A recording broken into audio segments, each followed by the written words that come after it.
Hi, I'm Isaac, and welcome back to the podcast. Today we're going to have Clement Lye here, a professor at Gonzaga University. Clement, do you want to share a little bit about yourself? Yeah, sure. So my name is Clement Lye. I'm an adjunct professor here at Gonzaga University, so I teach a variety of courses, one in broadcasting and one in the sports department called digital media. Um, there's more to it. I'm going to leave it at that. All right? Okay. Yeah. And I also am an associate director of production and emerging media in Gonzaga's instructional design department. And before that, I was a director of video over at Gonzaga Athletics. Awesome. So let's go talk about what you've done. So where were you previously before Gonzaga?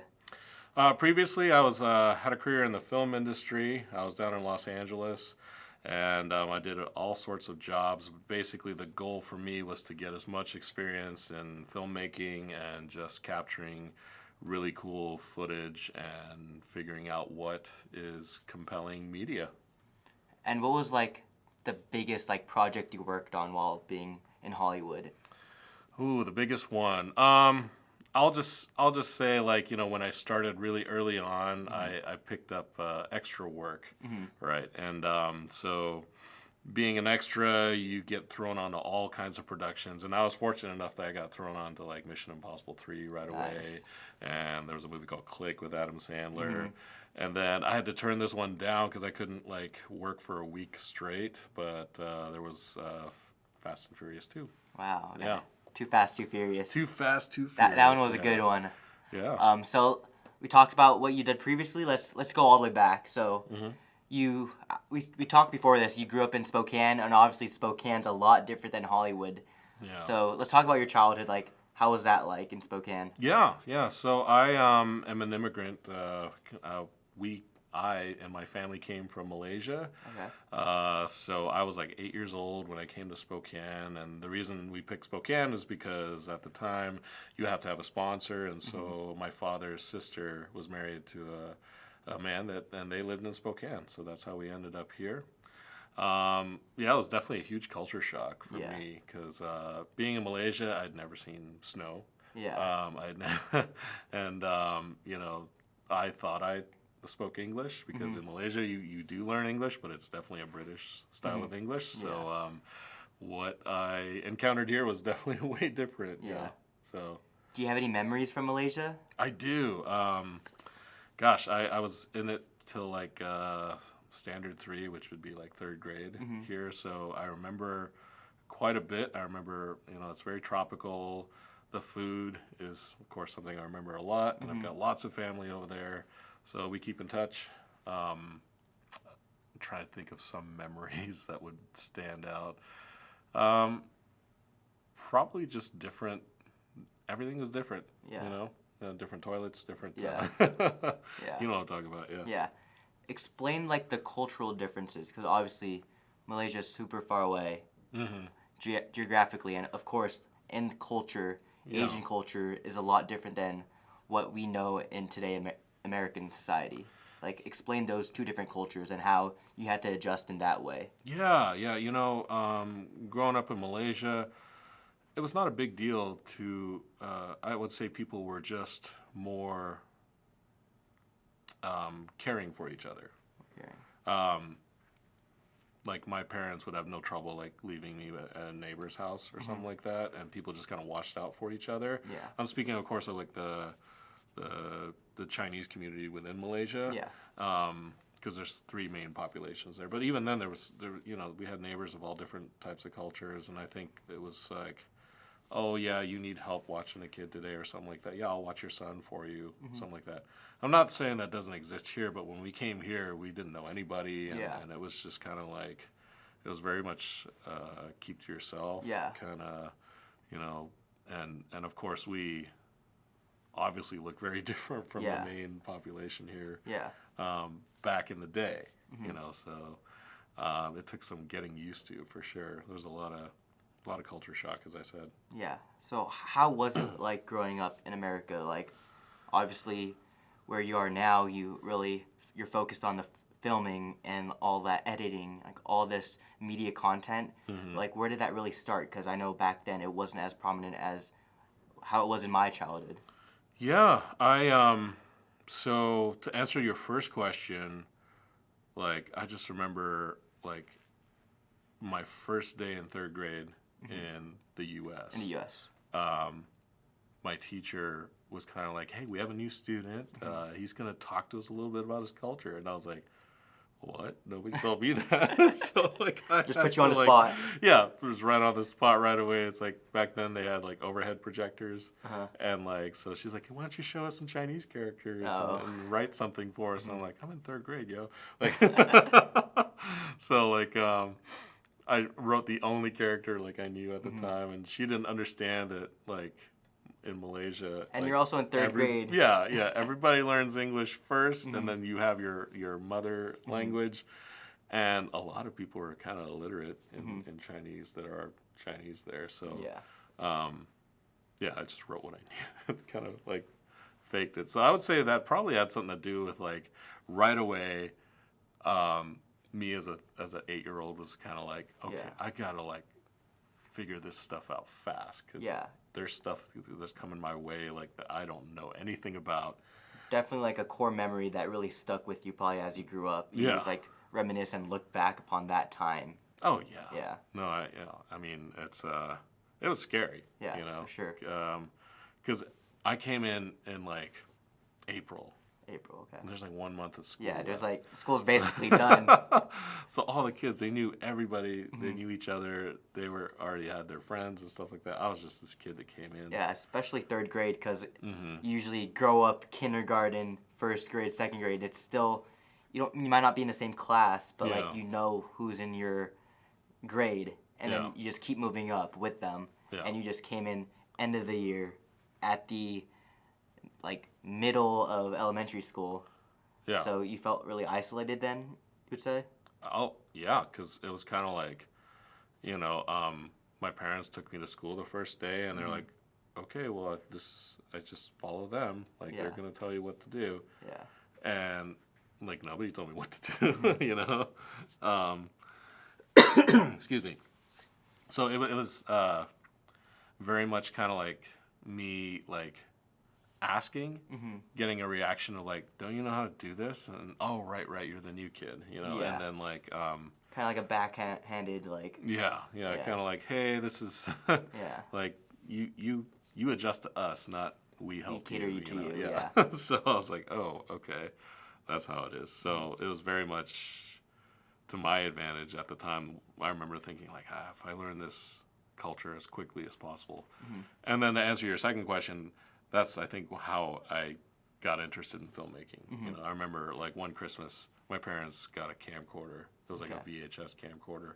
And, like, I probably took that thing from them and played with it, like, for an entire year, making my own movies and stuff, because it was a great way to just record memories, a great way to just tell a story and a great escape. Great escape, yeah. Because movies, TV shows... That was the one thing that stayed consistent, right? Because in Malaysia, I grew up with He-Man. Well, they knew what He-Man was. Yeah. They didn't know who Ultraman was, but that's another story. So that's where you found your escape, and you really saw the beauty of filmmaking and all that, because it's just something that resonated with you, and that something was able to carry over from Malaysia. That's something you're familiar and comfortable with. And I feel like as people, we always try to cater towards what we're comfortable in, because that's just human nature. We love being comfortable. We're scared of the unknown, and it's really scary. Like, how did you come to terms with, like, how did your parents break the news? Like, you were in Malaysia and they said, we're moving to America. How did you feel at that time? And, like, of course it's scary, but did you ever think about it as, like, a positive? Oh, yeah. No, I remember I actually remember the day we left Malaysia, because I had to leave my dog there because we couldn't bring the dog. And it was pitch black. It was really early in the morning going to the airport. And I just remember this feeling of like, oh, wow, we are going to move to like a new country. This was like totally exciting. And I will say this, I don't remember my parents like telling me that we're going to move. I just remember being super excited. Yeah, just going. But I had... it was really weird what I remember, like, the week before, kind of like my last few days of school in Malaysia, a teacher pulled me aside there, and he said, "You're never gonna make it in America. You think they're gonna accept you? They're not. So you'll be back." Is kind of what he said, and I was like, me as an 8-year-old, I was like, why are you hating on me? You know? But like, I do remember that was kind of crazy. Do you feel like that put like a chip on your shoulder, like you wanted to prove him wrong and actually make it, or did you feel like I'm too young, I don't need to listen to this guy? I mean, I don't think I was that cognitively aware yet, but probably, I do remember like telling my dad, and my dad going, "It's okay," because you know, he's just jealous. I was like, because at the time it was like the goal, if you go to the U.S., that was a huge deal, and it's like follow that American dream. Yeah, very few people got to do that in Malaysia, so like so that was a really cool opportunity. That's the way I saw it. Okay, and then let's go back to your childhood in America. You said you got that camcorder for Christmas. You played around with that.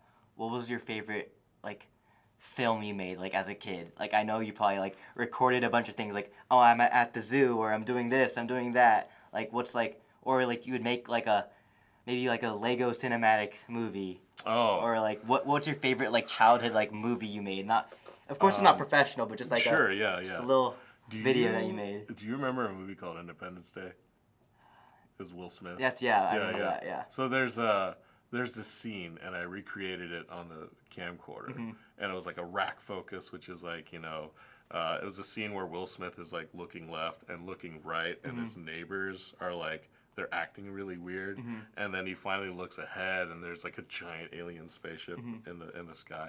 So there was this, like, the camera would be towards his side, it would show Will Smith kind of looking like, well, what are they doing? And then it would rack focus to them, and you would see off in the distance, right? So that kind of visual like language of focusing on something close and then being able to turn the lens and focus on something far away. When I did that, I just remember thinking, oh my gosh, this is like the coolest thing ever, And I did want to say like, a lot of my favorite like cinematographers and stuff, they're all from different countries. Okay. They're Poland,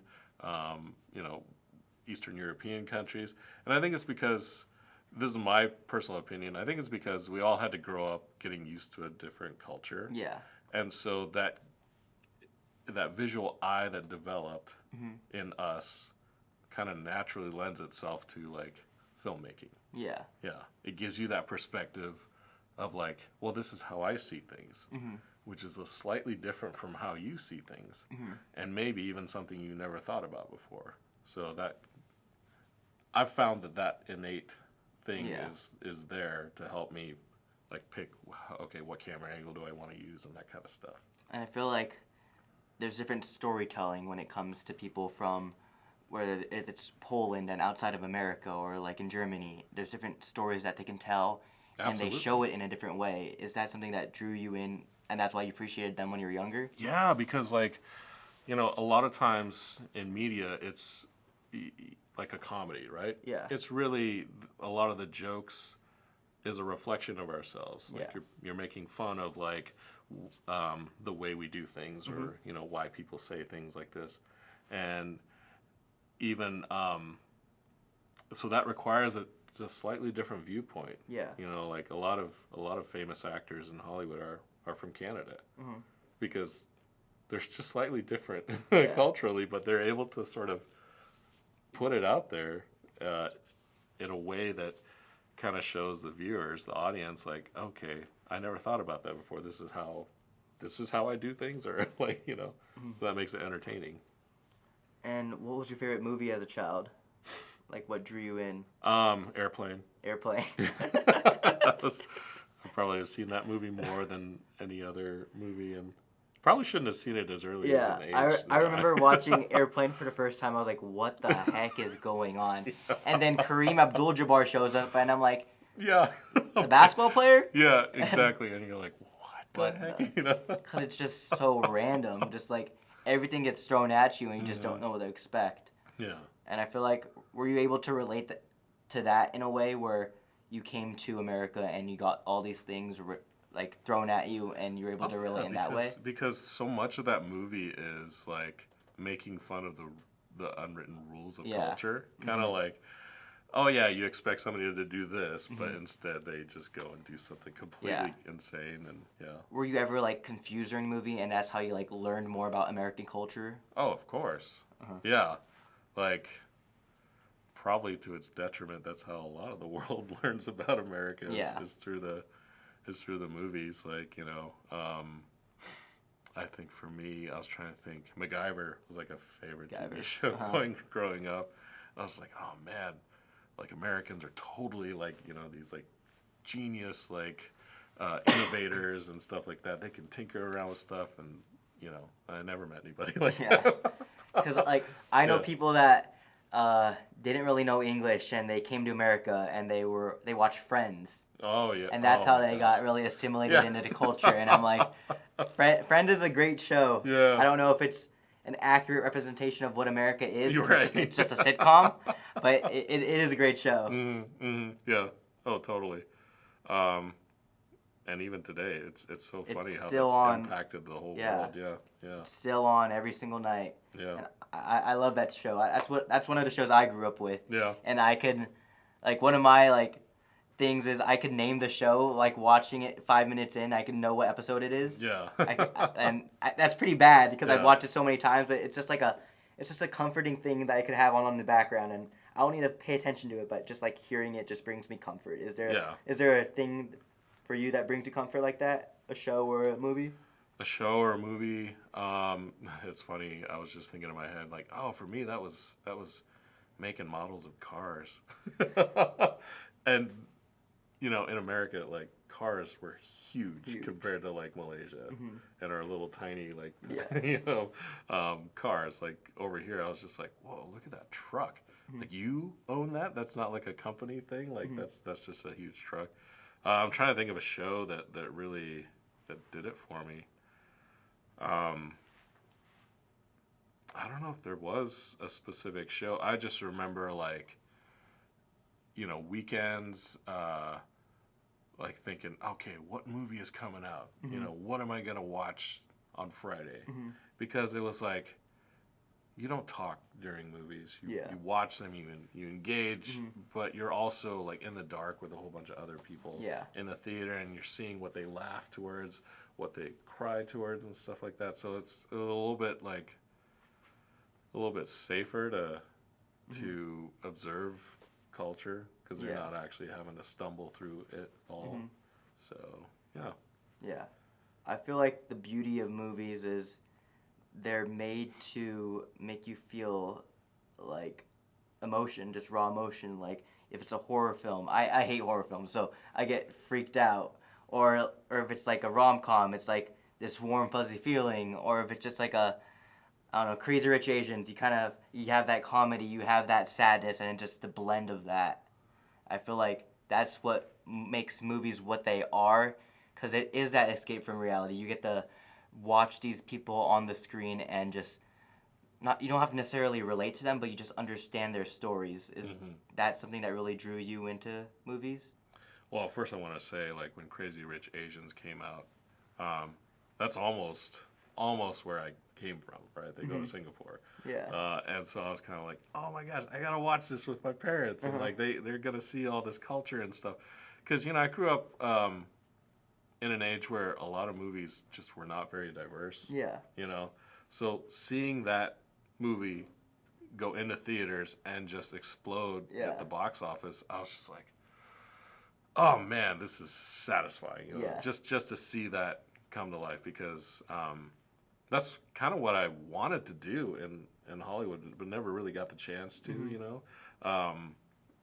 So I just wanted to say, man, that was a good moment. Like shows like Fresh Off the Boat and stuff like that.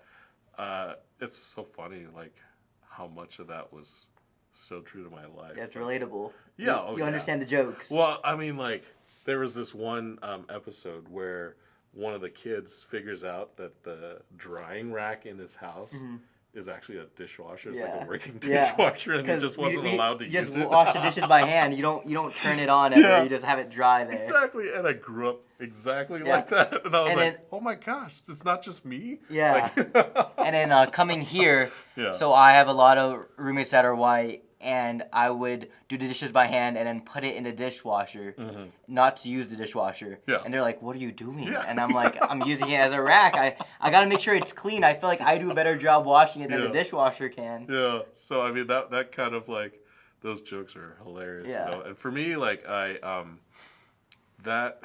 grew up here in Spokane, and then when I went to college, I went to University of Washington Yeah. in Seattle. Yeah. Well, of course, that was another culture shock for me Yeah. because I'd grown up from like 8 to 18, 10 years in Spokane, trying to get used to like white culture Yeah. and stuff. And then I move over there, and it's like, A whole blend of other cultures as well. yeah, and just people that look like me Yeah. all of a sudden. And that was, I didn't even see it coming. I didn't even realize how much of a culture shock it would be for me, but I was like, they all know what I'm going through. you know? Yeah. It was like the first time, like, for me anyways, where I was like, oh my gosh, like, I can relate to them. But then I also felt like a foreigner because I'd grown up like 10 years in Yeah. Spokane. And so it was two different culture shocks in my life. But Yeah. I Yeah. feel like there's also a difference for Asians, Americans versus immigrants, because people that come over, they're known as fobs, fresh off the boat. And there's like a cultural difference there, because we're people that are Asian American, they're already assimilated, they grew up in that American culture, and you could just sense that disconnect, even though we look the same, that we still are different in some ways. Yeah. Especially when Asian Americans like myself go back to the motherland, go back to Korea, go back to Malaysia. Yeah. There's still a difference there. Like, they kind of resent you because you you adopted that American culture and you lost the sense of your own. Yeah. That's always what they think too. But Yeah. I mean, like, I want to bring up a topic that's like assimilation, right? That's maybe a dirty word for some and stuff like that, but because I get exactly what you're saying, right? So real quick, one story. Like, I was at UW and was hanging out with a group of Asians, and I noticed one person had like an accent. I was like, "Oh, where are you from?" You know, and I didn't know how insensitive that question could have been, but they're like, "Yeah, I'm from Bellevue," and I was like, "Oh, okay, sorry, I just didn't realize because you had an accent." She's like, "I do," and I'm like, "Oh, I wait, you grew up here?" Like, I just hadn't put two and two together, and I was just like, "Oh my gosh, I feel like such an idiot." Yeah. But it blew my mind that there could be somebody that grew up in Bellevue within an Asian community and still had an accent, but had never ever been to where, their parents grew up.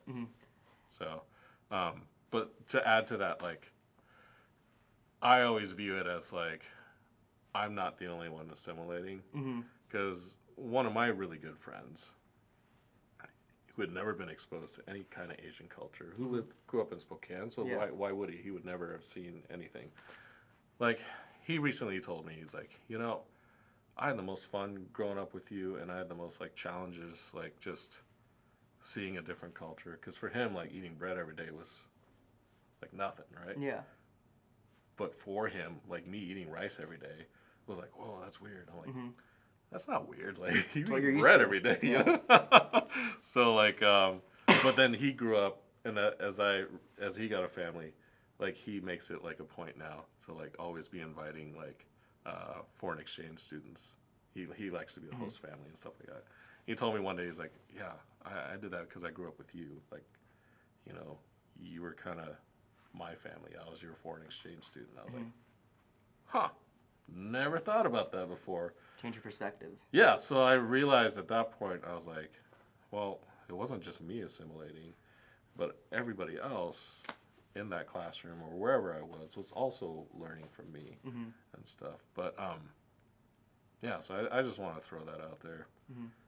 Before we go into more of your college days and other stuff like that, let's go back to your childhood, talk about sports. Was that a big thing in Malaysia? Do you know what sports was?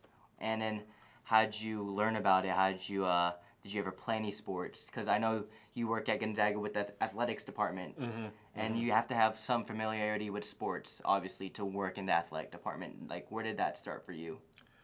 What I knew in Malaysia was that football is life, and that during World Cup, the whole country shuts down. It's like the one unifying force amongst all, every single culture there. It was just like World Cup.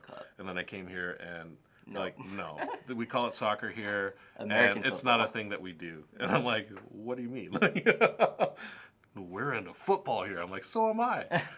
No, you're into soccer. Ah, okay. So, I kind of lost it at that point, really. Like, there was an interest early on, but I got into filmmaking, and I didn't really like.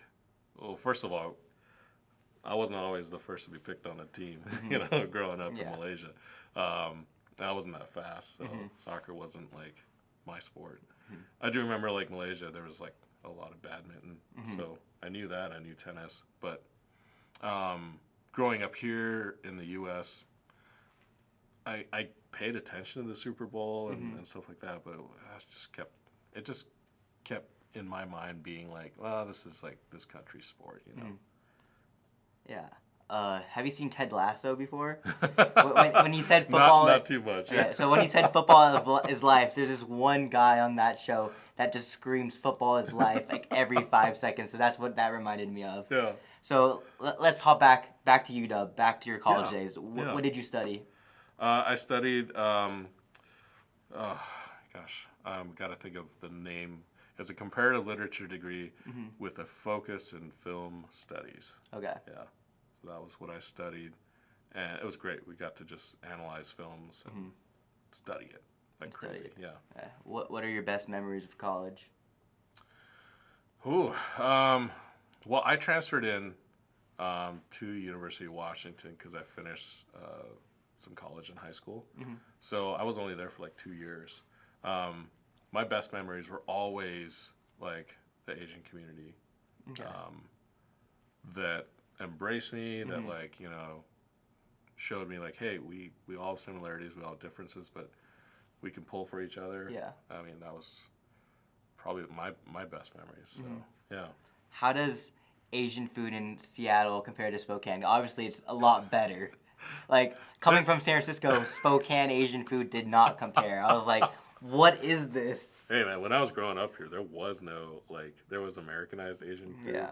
There's this place, like, so one of the earliest jobs my mom took on was waitress at the China Dragon, which is like, they have, a dish called almond chicken, which is basically... Is that the restaurant, like, all the way up there? Northtown Mall? Yeah. Yeah, that's it's it. Same place? Same place. Same place. New owners, so it's like different food. But back then, that was like the 4-star restaurant to go to for Chinese food in Spokane. And it was like, I remember just like looking at the food going, what is this? Like almond chicken is basically like a giant fried... it's basically a KFC chicken breast with like brown gravy on top and then a sprinkle of almond powder. And I'm like, is this supposed to be Chinese food? Any rice, or was the rice dry? The rice is always the dried fried rice, like Panda Express style. And then, like a couple like slices of ham put on top. Oh, yeah. That was called barbecue pork. I was just like, oh man, this is not... So, even barbecue pork was like new for me because in Malaysia that doesn't exist, So, I just remember at that time, like I was more like trying to discover like American food. Yeah. And, like, I didn't grow up with hamburgers. Yeah. Or anything like that. So McDonald's. I was like, whoa, Did you get McDonald's in Malaysia? I don't remember that. I only remember KFC. Only KFC. And KFC, of course, was like a 4-star restaurant in Malaysia, and and then when we came here, I was like, wait, it's so cheap here. It's weird, Yeah. So how was the Seattle food? Oh my gosh. There was like Malaysian restaurants. Okay. There was like all the food I grew up with. And I was like, talking to my friends, like, you're so lucky you're able to like eat this every day, and encountering new Asian foods I'd never had before. Like I think that was the first time I had pho. Okay. And because they don't have many pho places here. They have like one. Yeah, well, at the time I was growing up, there was none. Yeah. There was like only the Americanized Chinese restaurants. And they always say it's like pho. Pho, yeah, exactly. And Thai, Thai is like so popular now. Back Thai then, food's they so were like, popular. here, like there was no Thai restaurants. Yeah. It was just all. My roommate, he's from Thailand. Yeah. He Laughs always at the doesn't food. want to go to Thai restaurants when we go. Because he's like, pad Thai is $20. You could buy that for 25 cents off the street. Yeah, exactly. And he's like, And that's it a tastes ripoff. better, And it yeah. tastes better. So he always roasts me Yeah. if I order pad Thai Mhm. or even like pad see or anything like that Yeah. because it's so cheap. Yeah. And then coming to America, they just drive up that price, of course. And it's... I cook pad Thai and try to follow this like authentic recipe because Malaysia's like next door to Thailand and stuff, and they're like, this doesn't taste right, and I was like, oh, you want me to fix it? And they're like, yeah, can you fix it? Like, you add more of that sauce or whatever, and I was like, okay. So I went in the back and I added a little bit of ketchup to it because that's usually how they Americanize it here, and they're like, oh, this tastes right. This is perfect. I was like, yeah, I know why. And I'm like, oh my gosh. Ketchup noodles. Yeah. Yeah. So I think it's funny. Yeah. Okay, and then going back to college, like, who are your role models? Because you obviously in your childhood you said it was those people out of America that were filmmakers. What was someone you leaned on in college?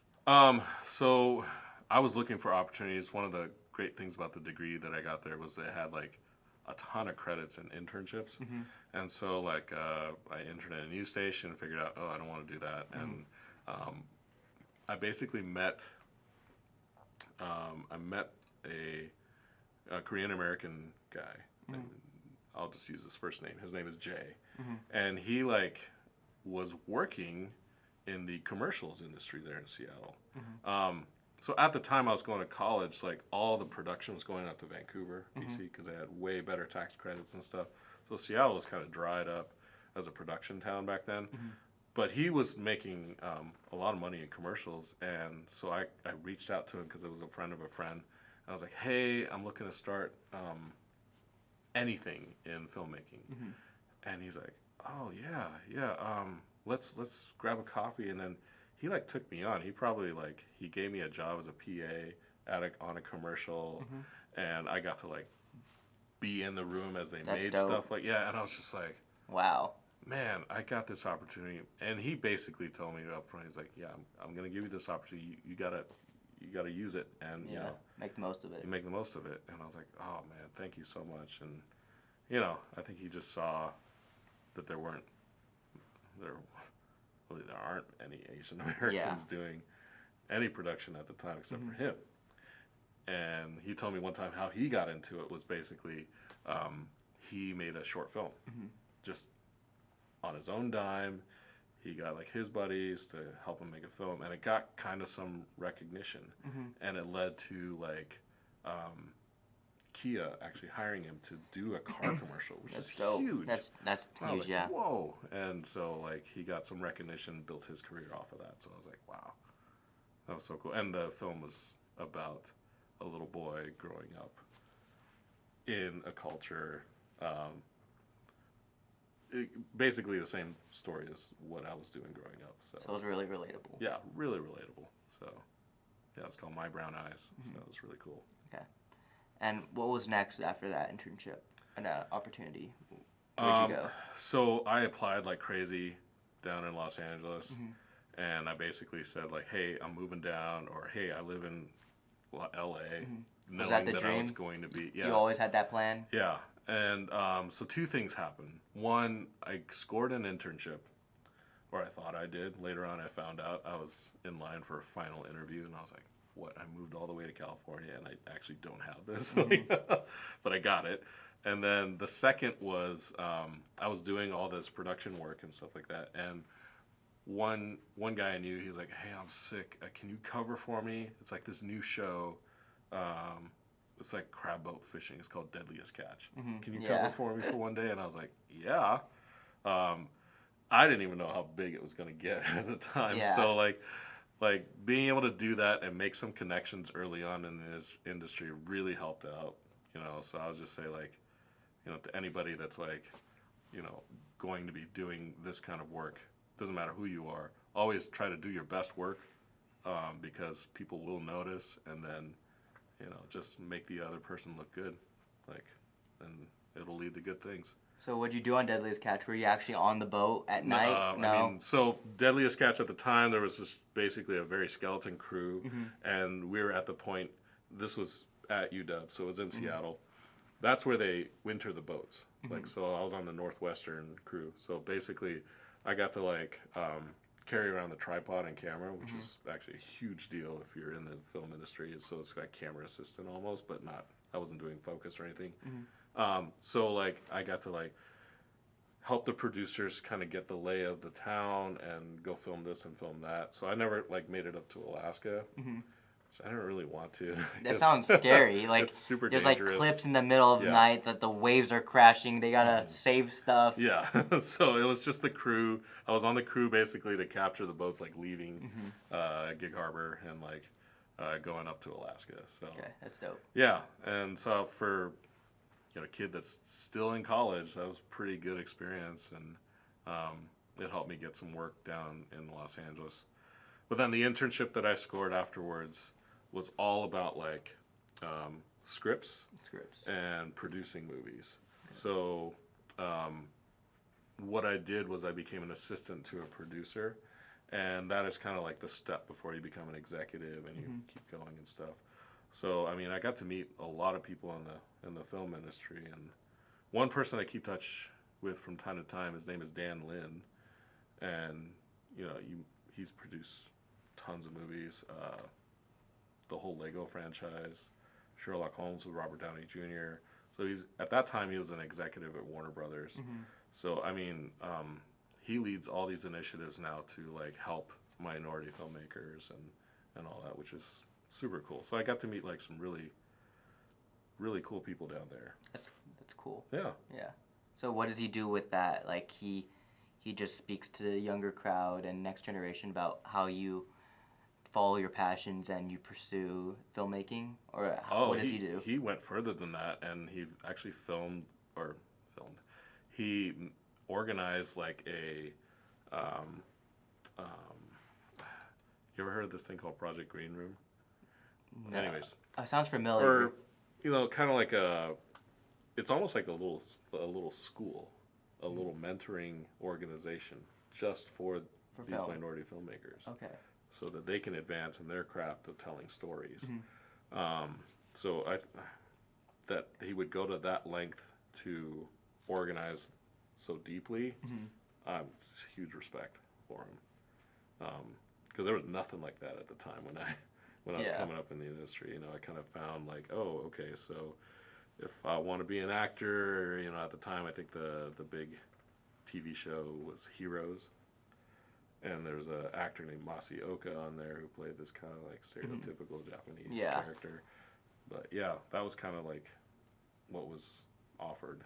Yeah, I feel like, especially me growing up as well, all the Asian roles, they were never the lead guy. They're never this macho man, because that's not what the Asian stereotype is. It's either they're this smart doctor, they're this funny short guy, or they're this woman who comes to America, she's beautiful, but she doesn't know American culture. I feel like we get fit into a lot of those roles. Yeah. That's just such a negative influence on our own life. Like that affected like how I perceived my own culture. Yeah. And I grew up with Jackie Chan, so when he came here and he did Rush Hour with Chris Tucker, and I was just like, wow, even he can't and he was huge in Southeast Asia. Like he was the king. And he came here and he's like, wow, he's a part of a cop duo team. But then again, I was like really happy for him. But at the same time, I was like, man, this just does not look like a Jackie Chan film. And yeah, so anyways. But that was back then. Now you have Michelle Yeoh. Michelle Yeoh. She's our star. Yeah. Like, from Malaysia. And like, I remember Crouching Tiger, Hidden Dragon. Oh, even before then, she did a movie with Jackie Chan called Super Cop, and I remember watching that, and I was like, "Oh my gosh, this is like so cool! She's from this country, and now she's like Now she's an making it. Oscar-winning, Yep. yeah, actress, and I was like, wow, so yeah.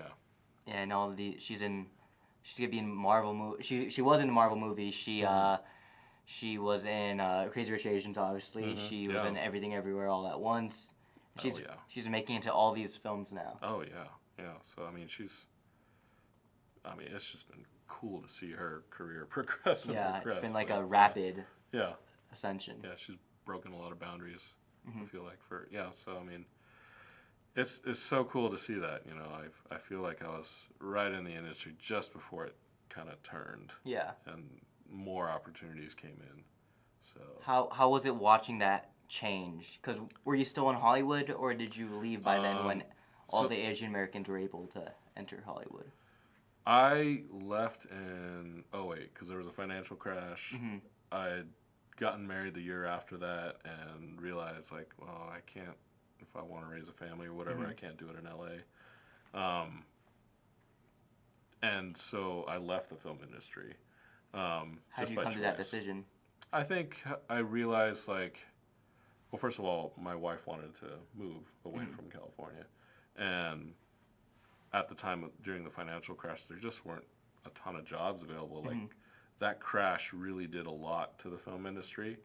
Like, when I started in Hollywood in, like, '04, there were movies, like, people were still paying, like, $1 million for a script. You know? If you think about it, that's a lot of money. Yeah. Yeah. You could write one script and kind of be set for a while. Yeah. When I left in 2008, after that, I don't think anybody's really made that much money off a script again. Like, it's like in the $100,000 range. Why do you think that changed? Netflix. The whole idea of there always being a theater, like, it's so funny. I'll go back to my college classes when they're like, okay, so during the advent of movies and the golden age of Hollywood, 85% of Americans went to a movie on a Friday night. Like, what is it now? And this is, '04, before the crash. And I was like, 50%. Like, that's 25%. Now it's even lower. Now it's in, like, the single digits. Yeah, it's really bad. So it's like, back then, when I started, you could still make a movie and make enough money back to pay off the movie. Now you can't even do that. You need automatically a Marvel tentpole, huge. Not even Marvel's doing well now, though. Yeah, you're right. Yeah, they're exactly. I think it's just so much content being pushed out by them that people don't have time to keep up, and just content that's being pushed out is not as good. Yeah. And obviously, there's the writers and actors strike now. It's just like the movie industry's just changed so much. Like, do you want to talk about that? Sure, a little bit. I mean, the strikes are over, but also, like a lot of other unions, they're fighting for the fact that since 2008, they haven't really had a raise. Yeah. And since 2008, a lot of studio execs were like, look, we got to pay you lower. And at the time, actors were like, okay, well, we got to do it. And so that's kind of been this climb back up again. I won't blame it all on Netflix, right? Because in '04, iPhones hadn't been invented yet. We had, like, Blackberries. That was the thing. You remember those? No, not at all. Huh? I was born in '02. So okay. I was 2 years old in '04. Well, you didn't have a BlackBerry back when you were like 3 years old? No. So like the whole idea of like social media didn't was exist. still on a desktop. Yeah. Like, oh, I'm going on Facebook. Yeah, I'm going on my laptop. Yeah. That's what you're saying. So like iPhones didn't come out till like '06 or '07 or something like that. And even then they were slow. Yeah. So by the time I left, like, it was just the beginning of the rise of like social media, like the crazy rise. And it happened so quick. I feel like overnight it was like, hey, what do you want to do tonight? I just want to stay on my phone and MySpace people, or something. How do you think your job and your passion changed if you were to experience that social media craze? If you were still there? Yeah. And do you ever regret leaving right before then? And do you ever think about what it could have been? I don't actually, because I got this job at Gonzaga in the sports world, and you know, it was a huge crash course in social media at that point. As you know, social media is so integral to the sports world now. Back then, the thing I paid attention to was YouTube. You got to remember, it wasn't this huge thing. There were no videos with 1 billion views yet. It was people uploading content from TV because everything else kind of sucked. Yeah. Now it's the reverse, right? Yeah. People can spend their whole lives on YouTube. Yeah. They make tons of money off of it now. Yeah. So that was the one thing that I was kind of like, yeah, if I was down in LA, could I have made more of a splash that way? But I don't think so, because what came after the crash was the DSLR, right? In 2010, 2012 was this photo camera called the Canon 5D Mark II that all of a sudden you could get like HD movie quality movies in this photo camera. Yeah. And I feel like that's really the start of where vlogging became popular. Yeah. Or just anything, because it's just at the reach of your hand, you're just holding it up, and it's just good quality. Yeah. And all of a sudden, like, I saw, like, filmmakers in LA who are used to using, like, $250,000 cameras with $50,000 lenses pick up this thing that was, like, less than $5,000 and make, like, really stunning stuff with it. And then I realized it's always been about the story. It's always been like, what kind of story can you tell? And so that whole infrastructure, as it began to crumble, is you saw the rise of YouTube, and you saw, like, I mean, I go on there all the time. I'm like, some of the content there is better than what you get in theaters. So I think I left feeling like, if I want to do this filmmaking game, I don't have to do it in LA, because that was the thing I was taught growing up. Is like, oh, you want to make movies? You got to be either New York or LA. Hollywood sign. Yeah, exactly. Now it's like, no, you can. In fact, I've been making a documentary, almost zero budget, and What's it on? it's on a Holocaust survivor who lives here in Spokane. Okay. And her story is different. She didn't go to a concentration camp. Her story is actually one of rescue, where she helped hide like 40 people in Amsterdam, where she was born or moved to at a very early age. And she's Jewish, and she was able to pass as somebody that wasn't Jewish. And so it's like, this person lives here? Like, I gotta go meet her. I gotta go interview her. And so, like, the documentary is just about her life and how she risked her life at 19. That's how old she was when the war happened, to rescue people. I'm like, who does that? How'd you get in communication with her? A professor here, Professor Christine Hoover, she knew of her, and she, like, one day contacted me. She's like, hey, can you just bring your camera and let's go meet this person? I was like, who is this person? And she told me, and I was like, yes, let's go. I'll do better than that. Let's start making a movie. Let's, you know. And so now I'm at the point where I'm almost finished, and hopefully it's an amazing story. Like, yeah, and I could have never imagined doing that back in 2004, because you needed gear that was beyond my income level. Now it's just, I mean, your phone is so good these days. Yeah. And obviously you're in Spokane now. What was that transition like? You brought your family to, or you brought your wife to Spokane. Yeah. What was that like? You found a job at Gonzaga, and then that's why you moved? Yeah, because when I moved up here, it was just on faith, you know, kind of like, hopefully I find a job that has something to do with video. And this is the only one I could find. And they're like, what experience do you have? So I listed my experience, and the moment I said, like, deadliest cats, they're like, you're hired. I was like, I don't have any sports experience, though. Like, it's not specific. They're like, no, we don't want somebody that's like a sports nerd. I was like, why? They're like, we want somebody that has a different eye to, like, tell the stories here.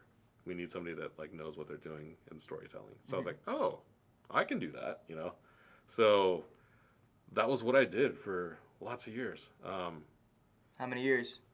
I started in 2012 and left in 2017. So five very full years. Okay. I got to see the rise of Gonzaga men's basketball because that was like my first year was the year Kelly Olynyk decided he didn't want to be a perimeter shooter, a 3-point guy, and go in and slash it. And man, he made a splash. So, yeah, and that was okay. So that was also the year I was trying to learn about basketball, and that's also the year that Jeremy Lin Linsanity happened, and I was like, whoa, what the heck is going on? And I was just like, man, this is so cool. Yeah. And so I mean that was like, so it was like one of the first years I think Gonzaga was like a really top seed. And no longer an underdog. No longer the team that goes out in the first weekend in the tournament. And so I was just like, oh, I mean, I think that year they actually did go out in the first weekend, but since then, it was like an eventual return to the Elite Eight. Yeah. And it was. So I lived and breathed Gonzaga sports. Yeah.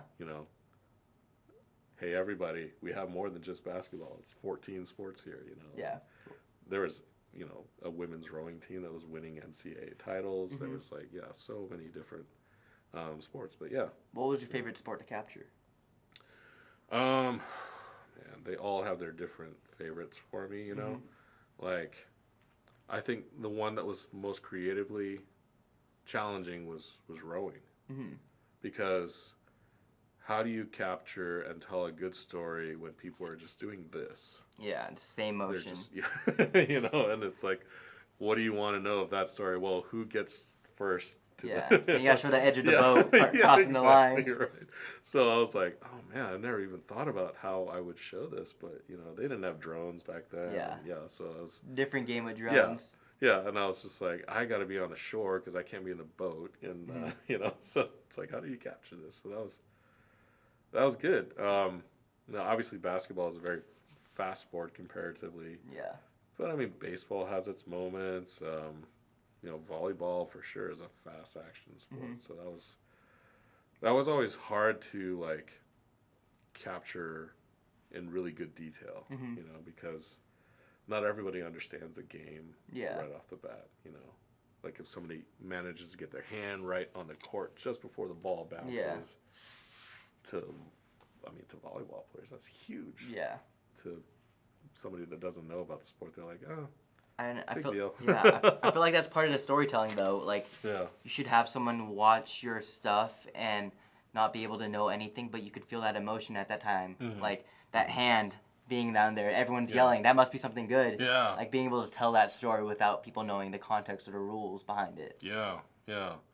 And that was key too, because on ESPN that's when like programs like 30 for 30 were starting to come out and like all these kind of mini documentaries and I was just like, it's like the world of film collided with the world of sports and I'm in it, I can do this. I'm like, I felt so like it was just so thrilling to be able to do that because I'm like, I can do interviews. I can like make this stuff happen too. And I remember like one of my little features I did ended up on SportsCenter. Okay. Like they just rolled it over and over again. I was like, "Oh my gosh, this is happening." You record it? Yeah. I didn't because I was directing a game that night, so like I didn't get to go home until 2 a.m. And by that time, I think it was already off of SportsCenter. So I was like, "Oh man," But you're like friends and family. I was kept. I remember texts coming in like, "Dude, that thing that you made is on SportsCenter." I was like, "Really?" I'm like, "Oh, that's awesome! I can't wait to see it." And I never got to see it. But yeah, no, it was so cool. Yeah. And then you talked about drones. How has that changed not only sports, but also just filmmaking in general? Because obviously that's just a different perspective that you wouldn't be able to get because obviously you're not 50 feet tall being able to record those clips. Oh, yeah. I mean, I didn't get to use drones when I was in the sports world, so I guess not much. But I use them now, and they're great. It was just like when I was coming up in the film industry, you had to rent a helicopter to get those shots. Or, drones back then were these humongous things. And now all of a sudden it's like, I go to Costco and pick this thing up. Yeah. And it's like 4K and it's like crazy, awesome resolution. And I was like, wow. It again, it's like the democratization of the gear and the cheaper that it got. It's just all of a sudden all these tools are available, and yeah. So now it's like, and unfortunately, that I think that also has meant that it's not necessarily always the cream rises to the top, and you get to watch the best stories. I think it's also meant that it's an excuse for a lot of people to pay less. You know. Yeah. Because nobody wants to really pay to for content. Yeah. Yeah. Everyone wants it for free. Exactly. And the theater experience in general is kind of like you have to want that experience. Yeah. I feel like because of Netflix, because of Hulu, because of all these streaming platforms, Disney Plus, we want it so instantly. But that's not also due to streaming platforms. That's due to social media in general.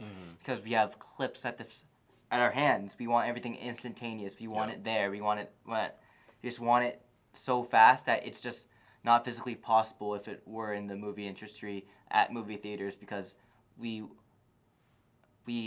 want to see it, like, instead of just going to the movie theaters, we want to see it at home in our comfort of our beds. Yeah.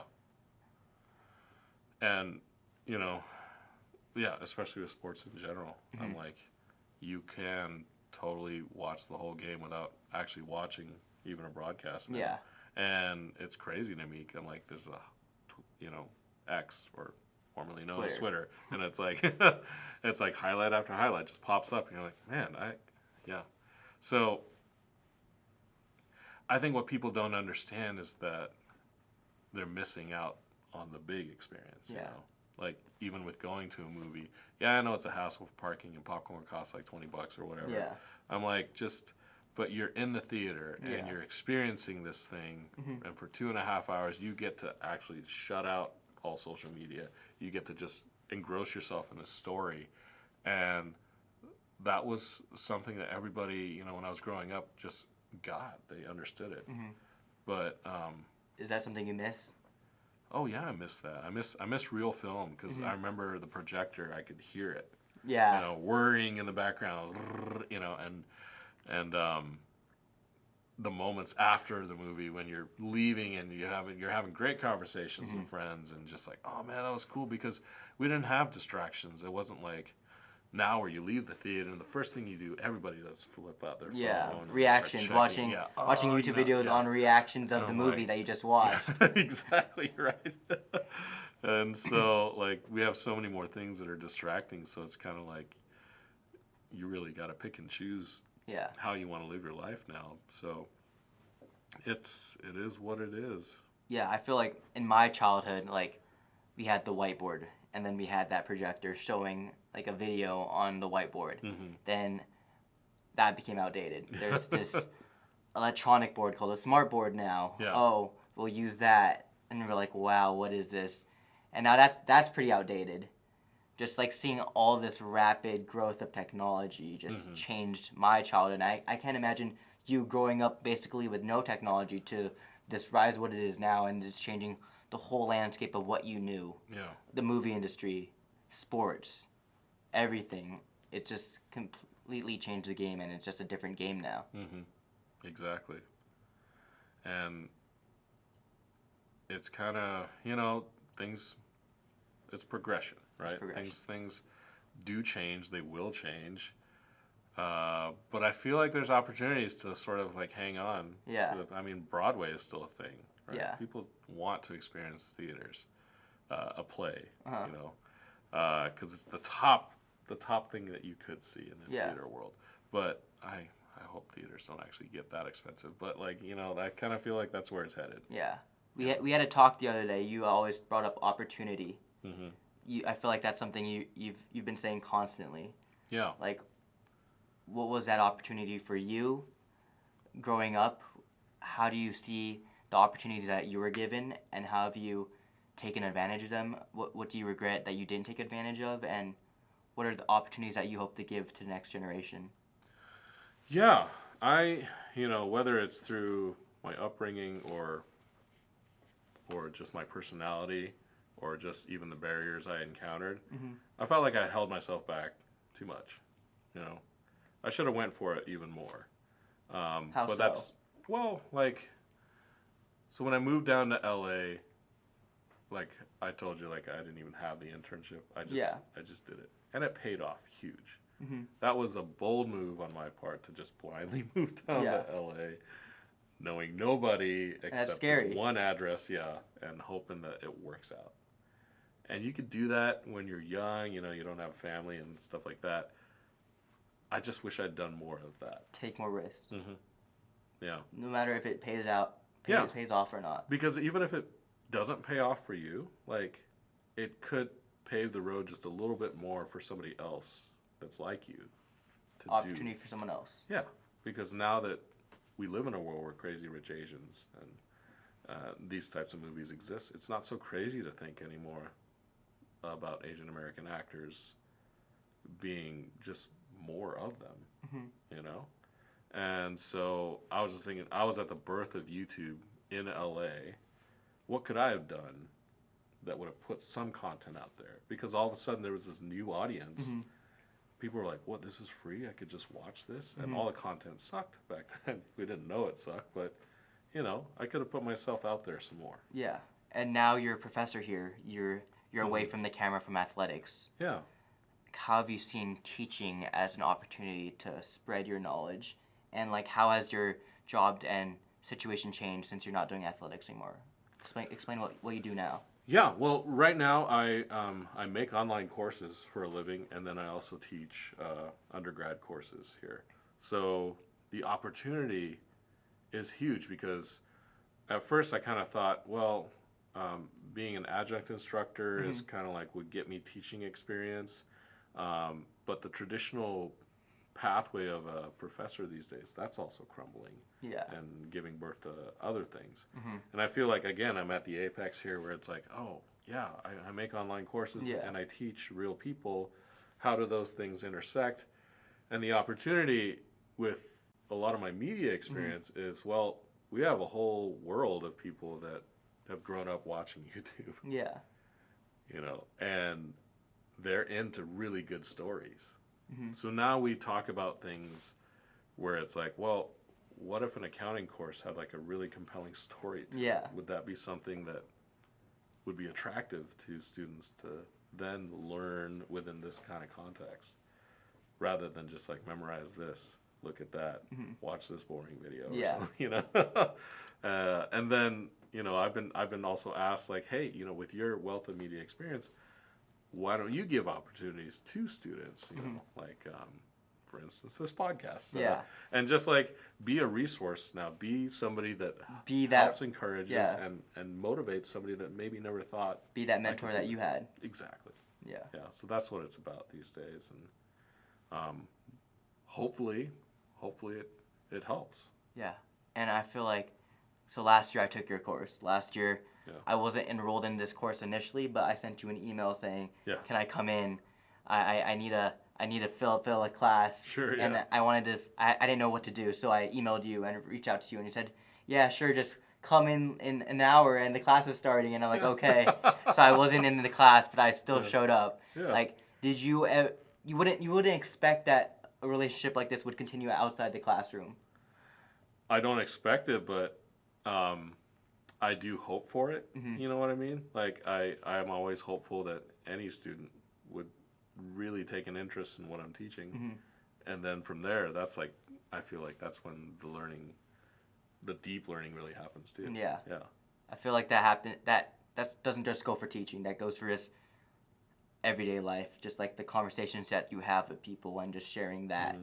It's like for this podcast, I didn't want to have a script. I wanted to get that good golden stuff, because you go off script. You just dig deeper into what the conversation is. You feel the vibes, and that's where you find the good stuff. Yeah. And I feel like that's what's really worked for your teaching style, that you're able to share your knowledge and you really let people do their own thing, and then if they seek it out, then they take advantage of it. If they don't, then they don't, and that's all you can do. Yeah. And how was that always the case when you were growing up, or like how did you come to that realization that you can do all that you can, but if they don't come back and reach out back to you, then that's it? I mean, I became a parent, that's the realization of like when you hold your baby in your arms and you just realize like, okay, it's not about me anymore. It's about making sure this human gets the best chance possible in life. Then you start to change your perspective a lot of other things. So if a student doesn't have interests, I mean, like, then they just don't have an interest. Not everybody's in the media and filmmaking and all that. So that's cool. But then you just sort of like look for the students that they're like, oh, they're showing potential here. You know, what can I say? What can I do that like will be, hey, did you know that this exists, or did you know that that opportunity is, and did you know that I see you as somebody that could do this? And I think that's the main thing. They're kind of like your children too. Yeah, exactly. And you know, the mentor I mentioned, Jay, that's really what he was saying when he gave me a shot. He said, I'm gonna give you a shot because I see your passion. I see you want to do this and you're for real. You know, and that's what it's about. Yeah. Take advantage of that. And what other perspectives changed when you became a dad? Just that patience. Patience. And I'll be more specific about that. Just I thought that, you know, when it comes to teaching, and let's keep it here at teaching, that you can teach something once and they'll just understand it. But it's not like that. That's not what teaching is, you know, because you can teach it one way and a student, it just might fly over their head. You can try a different approach, then they might get it. Still, they might not get it. Because, you know, things are going on in their lives or whatever. And so you just, it's almost like right opportunity, right time, right everything. Yeah. And you just try to be the person that is trying to broadcast that there's an opportunity out there. So, and that takes a lot of patience. Yeah. And especially I feel like a lot of us learned patience during 2020. How was 2020 for you? Because you weren't in athletics anymore, right? No. You were just here. I was working here where I currently work, and whew, that changed online learning to a whole new level. But I feel like you had that advantage because you were comfortable with the camera and filming and all that. Absolutely, yeah. So for me, the teaching part of it was very natural because I could just set up a camera, figure out how I wanted to do things on Zoom, and go for it. You know, whereas my part of my job here was also to help other faculty do that, and that was a clutch time because I was able to help a lot of faculty do that, and I think you know, some of the stuff that we've learned through the pandemic is here to stay. I don't think any student really wants to only do a fully in-person nose and textbook course for all of college, you know. So a lot of what we do here and the tech that we bring into it, man, it's exciting. Yeah. And just to recap, you talked about your childhood, moving to America. You talked about your growing up in America, going to UW, your industry, film industry in Hollywood, coming back to Spokane. What do you see next for yourself? Do you have any passion still that you have still to pursue? What do you want to do? You want to be the best dad you can be? Obviously you do, but like, do you mix your passion for your family and love for your family with your career ambitions, or has that really changed since you became a dad? And where do you see that going? I tend to just sort of be mindful of what I'm naturally drawn to. Like I'm basically making a documentary right now on the side. Yeah. Completely free of charge because I think the story is so compelling. The stories. So I think the stories and how we tell them, that's what I see ahead, and that's always what has been, and is story, because like, and not just the stories that I tell through film, but what kind of story do I want to tell with my life? You know? And I hope it's a story going forward of just helping others, like really just using that mind's eye of like the context that a person is in, and then just trying to make sure that they see themselves there, and then hopefully helping them better themselves. And then what's that power of story? You mentioned story numerous times. Yeah. Like, what does story mean to you? How do you hope to share your story, to change your story, to pave a path for your story to continue through your kids? What does that story mean to you? Change, right? That's why I love movies versus TV shows, because characters in movies, they change, and that's when the movie ends. TV shows, they never change. When they change, that's usually when the TV show ends. So, a really significant change, whether it's a character realizing something about themselves that helps propel them in a new direction, or whether it's just they encounter a crazy world, like coming to a new country and something like that, and then they have to figure out how to get themselves forward. Yeah. So, change. And over your years of being on this earth, the knowledge you gained, how do you apply that change that you see on the screen to your life? Oh boy, I wish everything were as neat as a movie when it comes to change, right? Hits you like a truck sometimes. Yeah, because I see them as guiding lights, as guideposts. You know, the lessons you learn in movies, good or bad, they're all useful in terms of like, okay, my life isn't like the movies, obviously, and sometimes it goes around in circles. But I do see how that change happened, and I can see how it can happen in my life. Yeah, That's awesome to hear. yeah. And I've done this with everyone else. I want to give you your platform. Speak what's on your mind, what's in your heart, to hopefully the next generation, people listening, people like me that are interested in what you have to hear. Just share what you want to share and share your knowledge with everyone. Like, the floor is yours. I would say to anybody listening to this that your life absolutely matters. That you might not think that you're making a difference, good or bad, but every second that you breathe and every second that you do something, you are actually making a huge difference, not just in your life, but in the whole world.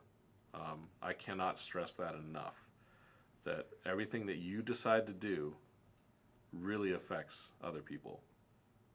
And you might not realize it now, but it's actually happening right now. So that would be my 2 cents. So do something that you think is going to be the best thing you can contribute to humanity. And just one last thing. Did you ever expect to be in the position that you are today? Well, obviously you don't, because, like, the future's so unknown. Yeah. But, like, looking back to your past, like, what would little Clement think of you back in Malaysia? Man, I don't think little Clement would have thought he would have made it this far, you know. Little Clement before the U.S. was probably thinking, you know, there wasn't a lot of aspiration, you know. That's what's special about this country, and I still believe it today. Despite what barriers you have in this country, you can actually make it a lot farther than you think. I don't know if it's just a mentality that I encountered here versus Malaysia, but I look back. Yeah, it's been a really good ride. Yeah. You know, there's been a lot of bad stuff, sure, but there's also been a lot of good stuff. And so I think little Clement would probably be blown away by where he is now. Yeah, because we had a personal conversation the other day, and you talked about how you take advantage of every opportunity that you're given, and even if it's a crappy situation that you're dealt, you learn from it and you grow from it. Exactly. Yeah, that's key. Realizing where you are in the story, right? Yeah. Because what's special about movies, what I always loved, is that you can find your character in the worst possible situation. In fact, that's where you want the story to start. Yeah. You know? But then they come up with these solutions that they start realizing, oh, you know, if we do this, something magical might happen. Yeah. Yeah. So that only comes when they start to realize where they're at, you know. So I think that's probably important is also realizing the opportunity anytime something that you think is negative is happening, there's actually an opportunity right there. So that's what they teach in script writing. I think it applies to life too. Do you feel like you have anything else to share with the audience? Wow, I feel like I shared a ton actually. So I'll just say, you know, keep at it. Don't ever give up. So, We'll never give up. Yeah. I just want to thank you for coming on to this Yeah. podcast. Of course. Yeah. Yep. And I just want to thank you all for listening. That's all for today. Have a good night. Peace.